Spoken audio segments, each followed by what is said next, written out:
Tata Motors has today announced the commencement of bookings for the updated Harrier and Safari in the domestic market.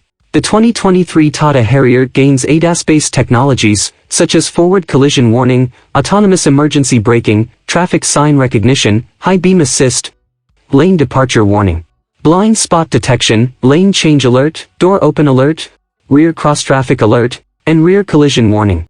Mechanically, the existing 2-liter turbo diesel engine now meets BS6 Stage 2 emission standards, and it continues to produce a maximum power output of 170 PS and 350 Nm of peak torque.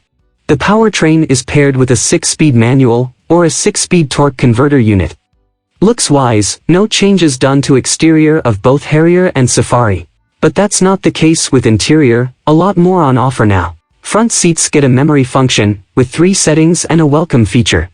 Finally, there is a new 10.25-inch infotainment system, which runs on Tata's new user interface, which is expected to be more responsive than the laggy current user interface. Instrument cluster now gets a 7-inch TFT screen, with new graphics and features. There is a 360-degree display, with surrounding cameras too. Otherwise, every other features and specs carried over unchanged. Interestingly, Tata is also busy working on proper facelift for both the SUVs, which were spied multiple times recently. But the launch is expected only by this year end, or early 2024. Until then, this update should give the needed boost to take on its long list of rivals.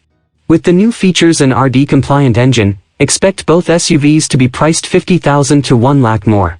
Tata Motors will also bring in the Red Dark Edition, showcased at 2023 Auto Expo. That's it for now. Stay subscribed to Auto Comparo for more updates. Thanks for watching.